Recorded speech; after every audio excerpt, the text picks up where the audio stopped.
So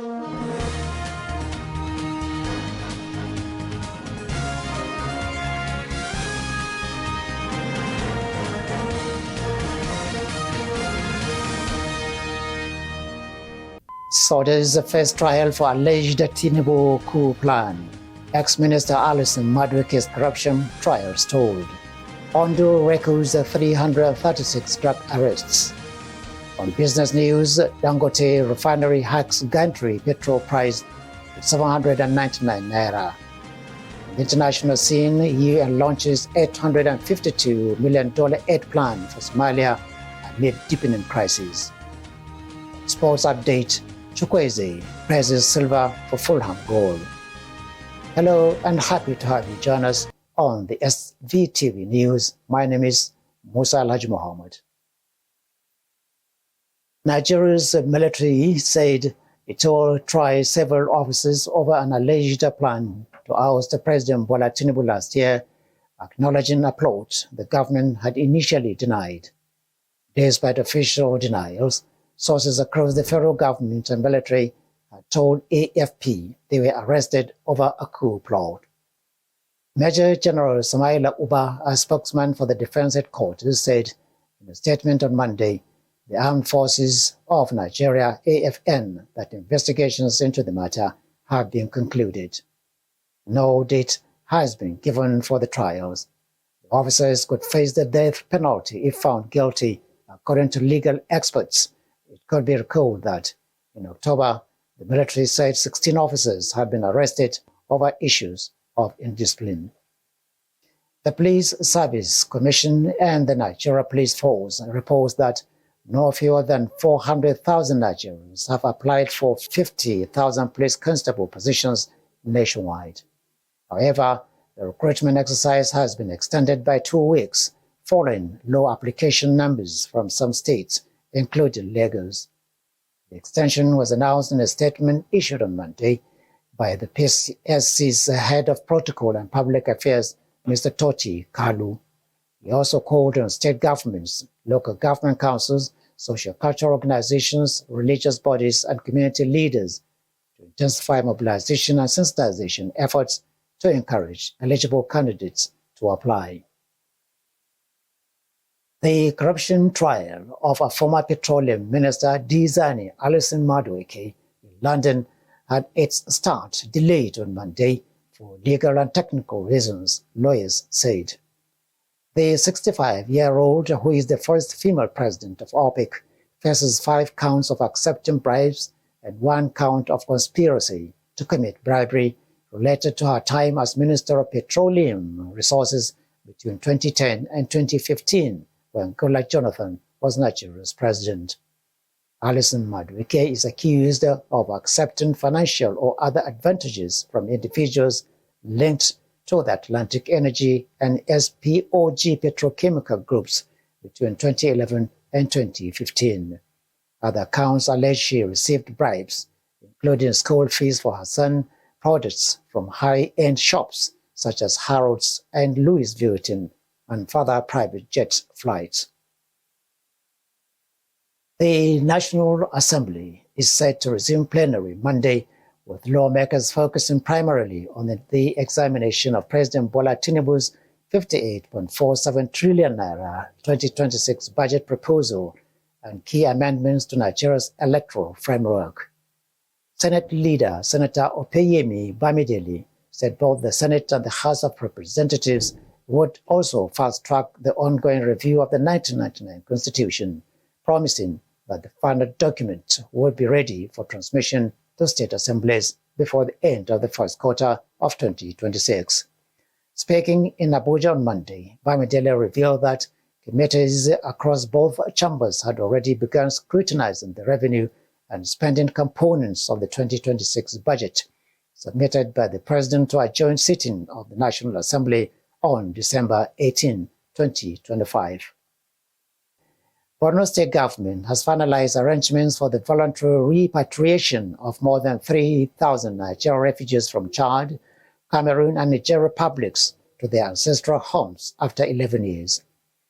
Operation is being conducted with the support of the National Commission for Refugees, Migrants, and Internally Displaced Persons. Chairman, Borno State Subcommittee on Repatriation and member of the Presidential Committee on Repatriation, Engineer Lawan Abbo Kilbe, met with a government delegation from Cameroon's far north region and officials of the United Nations High Commissioner for Refugees, UNHCR, at the Minau refugee camp in Marwa. During a visit to the camp in December 2025, Governor Zulum assured refugees willing to return that they would do so in a safe and dignified manner, marking a new chapter for families displaced by insurgency over 11 years ago. The Zamfara State Executive Council EXCO, chaired by the Executive Governor Dr. Dauda Lawal, has approved the sum of 3.6 billion naira for the upgrade and re-equipping of the Zamfara State AM radio station. The project, which involves the supply of modern broadcasting equipment, was awarded to Ekal Pemos Technologies. According to the approval, the duration of the project is 90 days, within which the contractor is expected to complete the supply and installation of the equipment aimed at enhancing operational capacity, signal coverage, and overall broadcast quality of the AM radio station. The immediate past national chairman of the All Progressives Congress, Abdullahi Ganduje, has assured Kano State Governor Abba Yusuf of victory in the 2027 governorship election and pledged full support for his second-term bid following his defection from the new Nigeria People's Party. Ganduje made the pledge on Monday during a ceremony welcoming Yusuf to the ruling party at the Coronation Hall, Government House, Kano, describing the governor's return as a historic homecoming and a major boost for APC in the state. He emphasized that the decision was motivated by the need to align Kano with the federal government, foster unity, and move away from decades of isolationist politics. The governor's return was accompanied by 22 state lawmakers, 8 members of the House of Representatives, and all 44 local government chairmen in Kano, signaling a massive political realignment in the state. The chairman and chief executive officer of the National Drug Law Enforcement Agency, NDLEA, Brigadier General Mohammed Bubamar, who retired, has said that about 15 million Nigerians aged between 15 and 64 are involved in drug use. According to Marwa, the agency recorded 336 arrests and seized 22,316 kilograms of illicit substances. Mr. Marwa made the disclosure during a courtesy visit with his delegation to Ondo State Governor. The NDLEA chairman also revealed that the agency is counseling a rehabilitation center in Ondo State treated 243 drug users last year, describing Ondo as the highest producer of cannabis in Nigeria due to favorable climate and soil condition.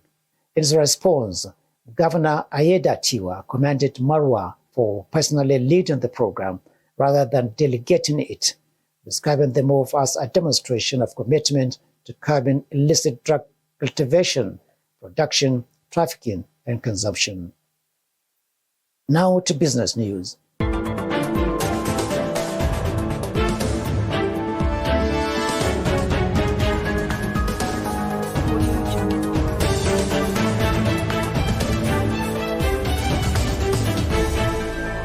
The management of Dangote Petrochemical Refinery has announced a new Gantry Premium Motor Spirit PMS price of 799 naira and a pump price of 839 naira per litre at MRS stations nationwide.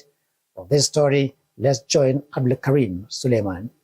The adjustment in price was revealed in a statement by the refinery on Monday.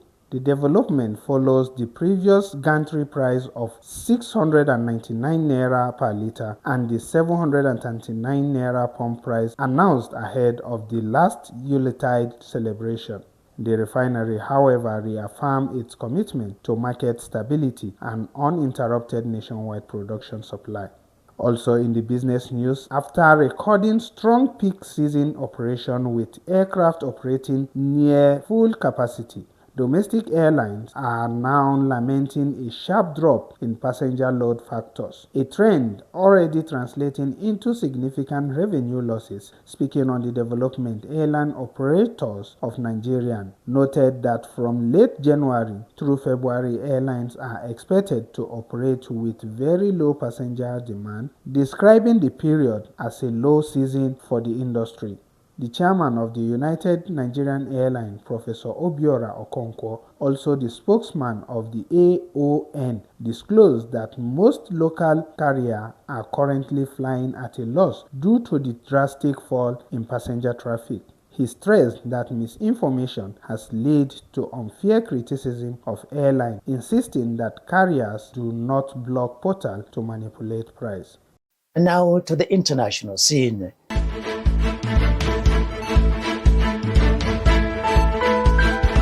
Audio Jungle.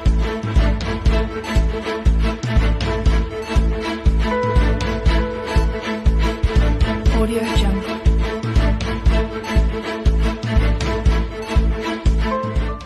United Nations spokesperson Stephen Dujarric has announced the launch of $852 million humanitarian needs and response plan for Somalia, which he said is 40% less than last year and aims to support 2.4 million people. Fatima Ibrahim has more on the story. Dujarric stressed that the reduction in funding is due to constrained resources, not reduced humanitarian needs. He said there will be a significant gap in essential services as less than half of those in need of humanitarian aid will be able to receive help under the 2026 plan. The plan comes 1 month after Israel announced that it recognized Somaliland, a territory within Somalia, as an independent and sovereign nation. Somalia's President Hassan Sheikh Mohamud warned that the dispute could undermine Somalia's political stability, economic recovery and development if not handled carefully. Meanwhile, President Donald Trump says in an interview the United States now has a big armada next to Iran, but suggests Tehran's leadership wants to make a deal. Iranian authorities continue to warn of serious ramifications in case of U.S. military strikes, as more people are arrested in connections with the deadly protest amid a lingering internet blackout. The arrival of the USS Abraham Lincoln aircraft carrier in the Middle East is not going to affect Iran's determination and seriousness to defend the Iranian nation, the foreign minister says. An unnamed senior U.S. official tells reporters during a call that Washington is open for business if the Iranians want to contact them. Our humanitarian colleague said this year's plan calls for $852 million United States dollars, which is 40% less than last year. It aims to support 2.4 million people, which is less than half of the people in need of humanitarian assistance, leaving significant gaps in essential services.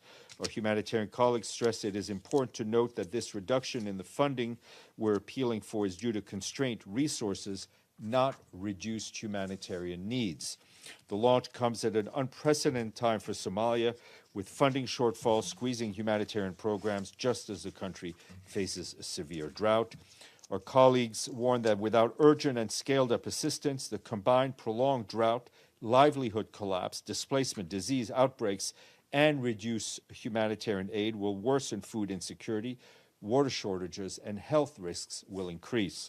Last year, the response plan was only funded at 27%, or $397 million out of the $1.4 billion we requested, forcing humanitarian organizations to sharply reduce and, in some cases, suspend life-saving assistance for human beings. Fatima Ibrahim reporting for SVTV News. On the entertainment news, the federal government has praised the actress and filmmaker Funke Akindele following the historic box office performance of her film Behind the Scenes. The commendation came from the National Orientation Agency, NOAA, which described the achievement as a milestone for Nollywood and Nigeria's creative industry. In a post on X on Monday, the agency said Akindele had maintained her lead at the box office, noting that Behind the Scenes had crossed 2.1 billion naira in ticket sales. It also noted the film's overseas performance with earnings of over $111,256 in Canada and $190,249 across North America, described the feat as proof of Nollywood's growing global appeal. For sports update, let's join Johnson Ola, where he reports that Super Eagles winger Samuel Chukwueze credited Fulham manager Marco Silva's simple instructions for inspiring his match-winning impact in Saturday's dramatic 2-1 comeback victory over Brighton at Craven Cottage. His report. Fresh from the African Cup of Nations duty, Chukwueze was introduced in the 59th minute with Fulham trailing to Yasin Ayari's first half opener. The Nigerian's pace and directness immediately unsettled Brighton's defense. The 25-year-old also praised Anderson for the assist and hailed Wilson's form. Chukwueze has now recorded 7 goals contributions, 3 goals and 4 assists in 10 Premier League appearances since joining Fulham on loan from AC Milan. Still on sport updates, Michael Carrick has delivered clear messaging to his Manchester United players over the past fortnight, which has allowed them to get momentous victorious over Manchester City and Arsenal. Carrick has enjoyed the perfect start to his time in charge of United, after spawning a succession of opportunities over the course of the season to climb into the top 4. United have now managed it from the unlikeliest fixture programs. According to goalkeeper Saint Lamens, there is no magic technique to chart Carrick has implemented. That is this report on sport from Johnson Ola, Standard Voice TV. And with that sports update, we end the SVTV news. But before we go, a review of the highlights. So there is the first trial for alleged Tinubu coup plan. Ex-Minister Alison Madueke's corruption trial stalled. Ondo records 336 drug arrests. On business news, Dangote refinery hacks gantry petrol price to 799 naira. The international scene, UN launches $852 million aid plan for Somalia amid deepening crisis. Sports update, Chukwueze praises Silva for Fulham goal. That was the SVTV News. I am Musa Muhammad, wishing you a nice time.